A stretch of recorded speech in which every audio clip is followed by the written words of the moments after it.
Alright, so now we're going to try and fight the oil pan off here so we can get the connecting rods undone and get the pistons out to inspect them. So the challenge is, I don't know if the oil pan will fit off with this A-frame support for the axle here, and if it won't, then we have to pull the axle, which is a giant pain in the butt. So hopefully we don't have to do that, and see what happens, I guess.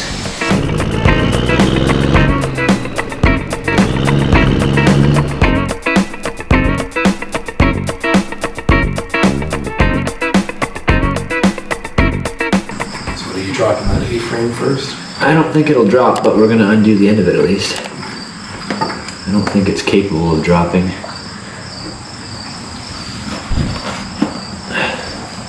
Based on that, it didn't move at all, so I don't know if we're going to be able to do this or not. I'm just hoping there's nothing at this end of the oil pan, so the pan could go like down in that way, but I have no idea what's inside. So, and the next chunk, which is going to be a little more challenging. It'd be good, I guess, to find out if that, oh, there we go. Oh yeah, look at that. No problem. That's not supposed to do that, you know. It's not supposed to happen much. Good. Well, at least it missed the camera. Yeah. I'm kidding. Okay. And for these ones.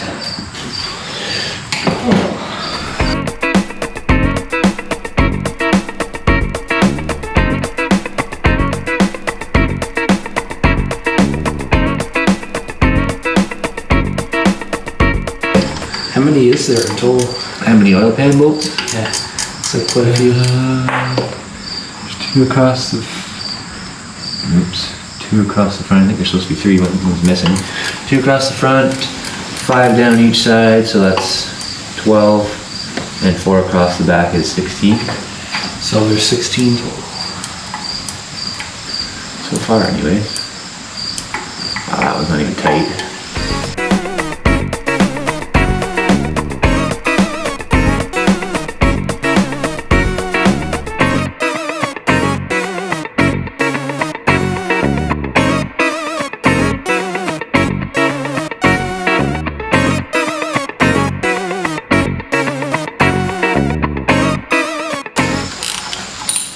Wow, were yours all loose too?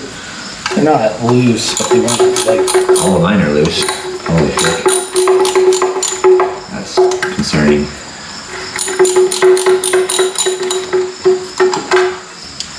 I guess they probably have a very, very low torque value on them though. Because if you damage the gasket, like squish the gasket flat, it's not gonna do what you want, so.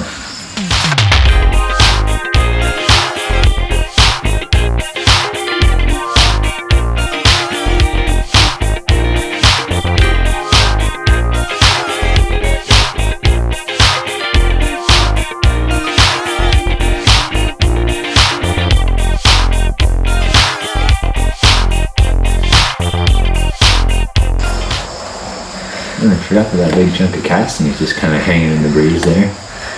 Probably should get that off.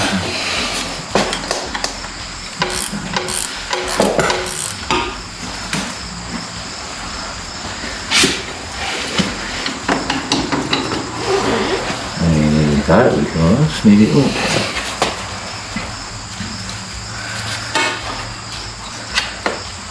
Finally. Wow. Okay, maybe not.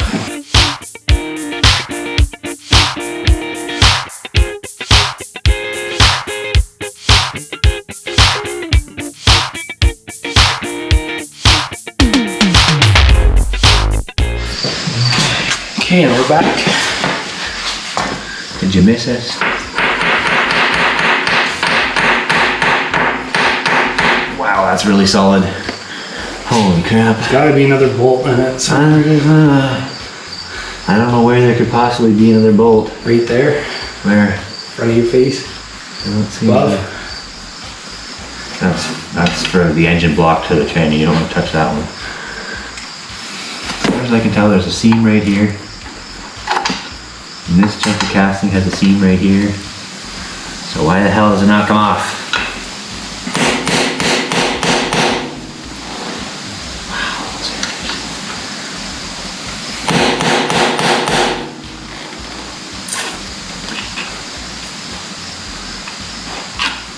I don't understand that.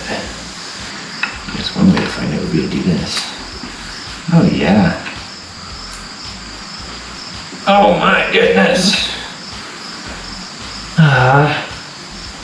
The frick. I'm sure the oil pan goes right through here.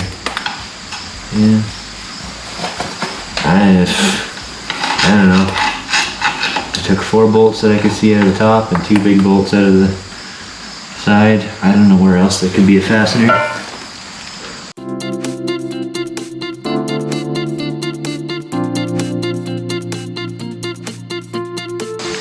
Okay, well, I'll go around to that side and let's take the last 2 oil pan bolts out and see what happens again.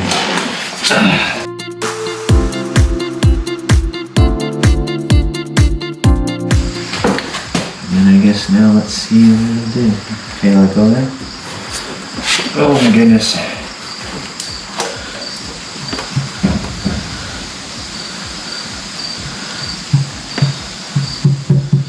Is that touching? Let's try that. Oh my goodness. There we go. That was almost bad. Holy smokes.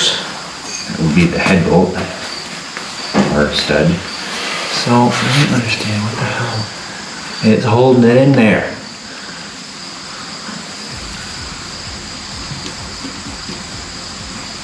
Okay, we better put a front bolt back in, I guess. Okay, so we're gonna cut again and see if we can figure out how the heck this thing comes apart.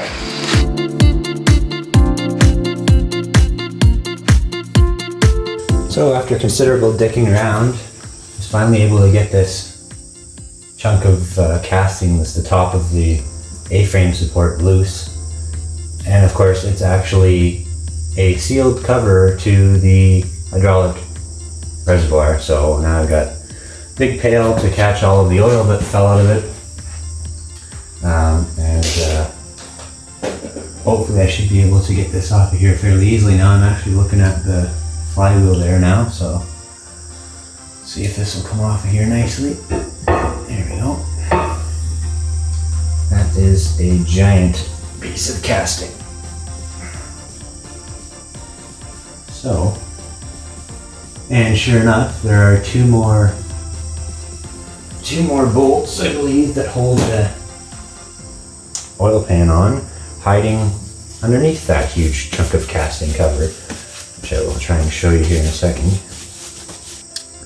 Those bolts, right up in there, look to be part of the sheet metal that is the oil pan. So theoretically, if we take those out, the oil pan should then be free, and take that one in the front that I put back in out, and then that should let us take the oil pan off, which will then let us get the pistons out finally.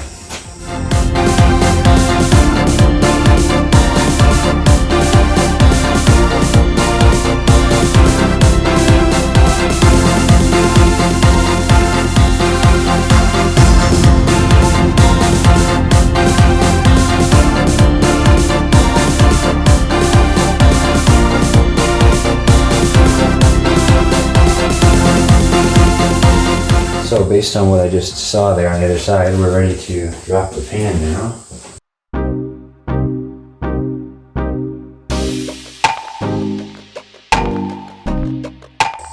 Okay, so here goes nothing.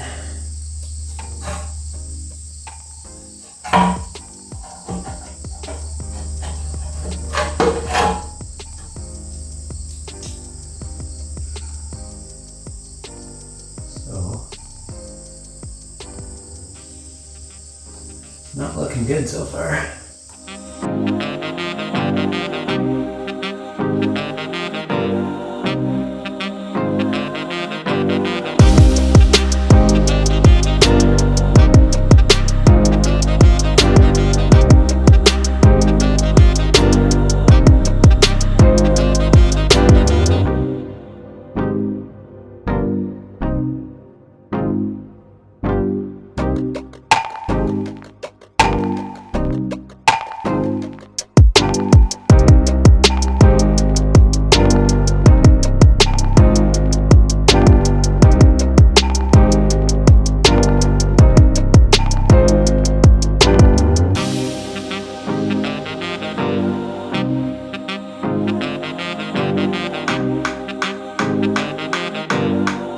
So I removed the oil pickup cup, and I'm thinking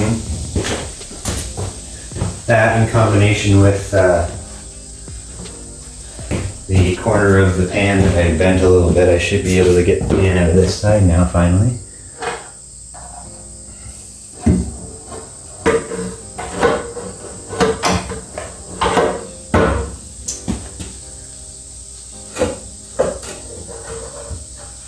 There it is, finally. Holy crap. So I had to bend up that corner a little bit to clear the flywheel. And I had to take the oil pickup tube off of there, which it's laying underneath. And then with the right kind of technique, I was able to get the pan wiggled out of there. I don't know if the camera can see it, but there's quite a bit of sludge in there, which for, you know, the age of the engine and probably the climate that it worked in most of its life, that's fairly normal. So I'm going to get cleaned up here then, and I can show you what the crankshaft looks like. So up under here now, if I can get the camera, we're looking at the crankshaft, and those guys are the main bearings, and then there's 1, 2, 3, 4 connecting rods, which will let us take our pistons out.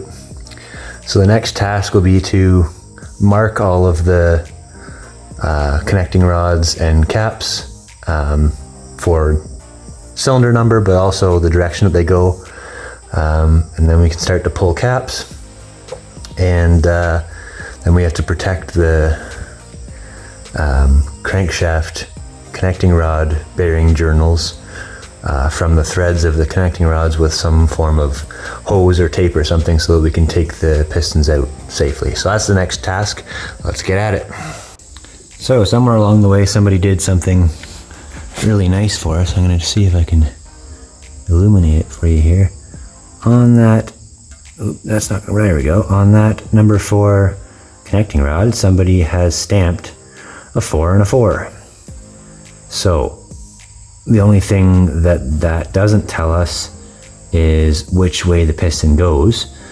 So I'm just going to probably make a note to say that the numbers are on the right hand side of the tractor for putting it back together. And also number 1 here, right there, somebody put number 1 and number 1. I can't see the other ones, but I'm going to guess that they're the same, which is awesome. So we don't have to worry about that. So we can start to get into actually taking the connecting rods off the crankshaft and actually removing the pistons to see what we've got. So let's get to that now.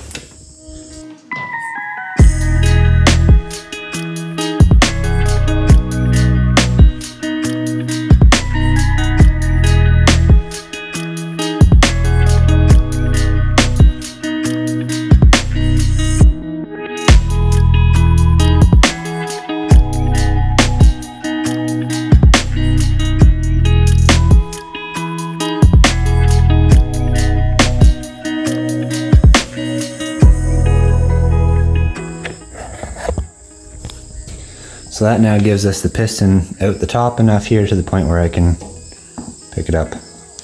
So we're going to get them all to that point, and then we should be able to gently lift them out the top without damaging the cylinder wall or anything else. So that's the plan. Just for anybody who's wondering, it's a brass mallet that I was using to hit the cap and the flat of the bottom of the studs. Don't use a regular hammer, especially if you happen to peen it on the side, then you've damaged the threads and you won't be able to get the nut back on later. I also have a plastic mallet here, just in case. I didn't know which I was going to be able to do. Normally the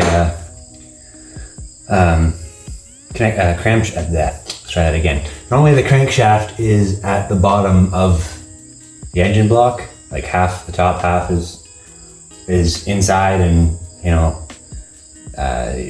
3/8 to 7/16 of the rest of it is what's below. So the connecting rod cap, when it's down, is below the block, so you can actually get to it. This one different design. The crankshaft bearings are up inside the block instead of down at the surface, so it makes it a little harder to get the cap off by tapping from the side like you would normally do. So I just held down on the bearing cap and gently tapped the end of the stud, and that seemed to work pretty well.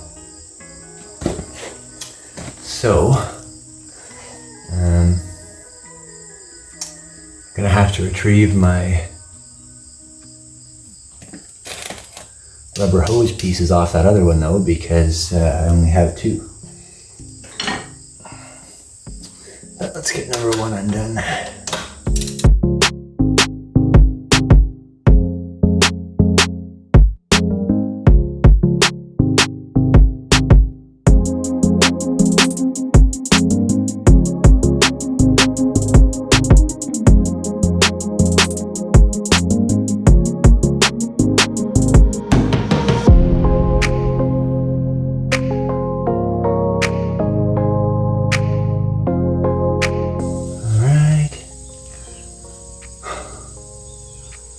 Two down, 2 to go, so we gotta figure out how to turn the crankshaft now to get 2 and 3 at the bottom of their stroke.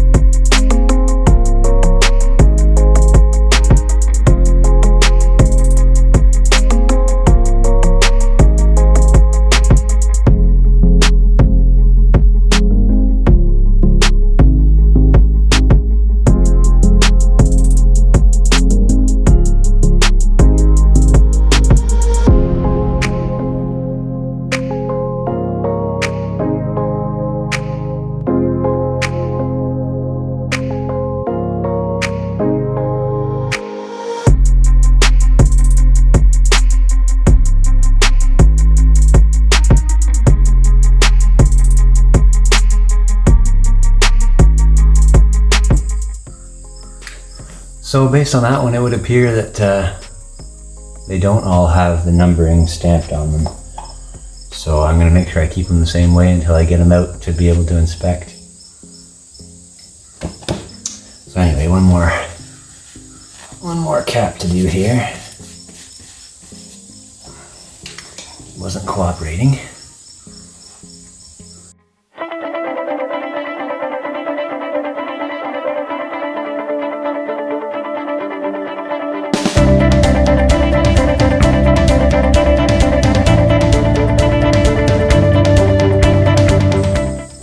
Okay, so we've got all the bearings from the bottom side.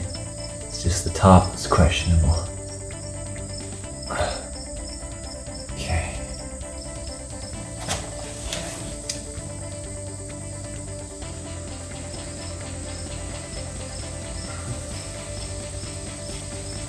All right.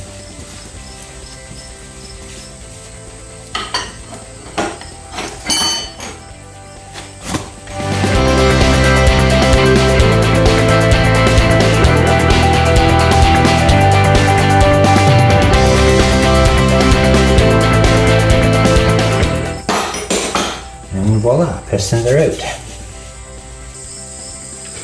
So with that now, you can actually lift all the pistons out of their holes.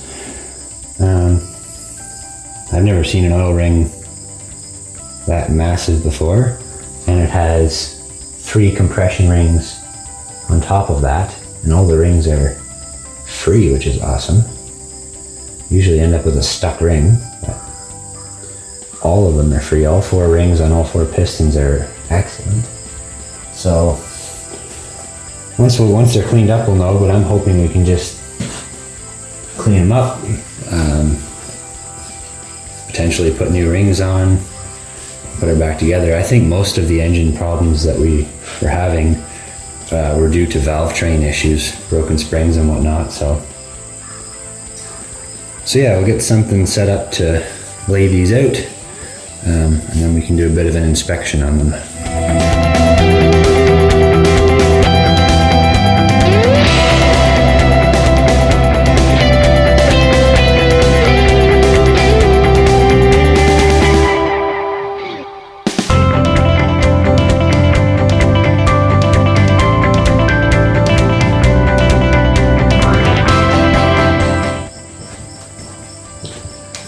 Okay, so yeah, number 1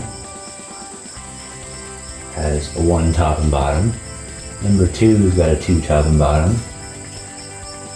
Number 3 has 2 slashes instead of a stamped number 3.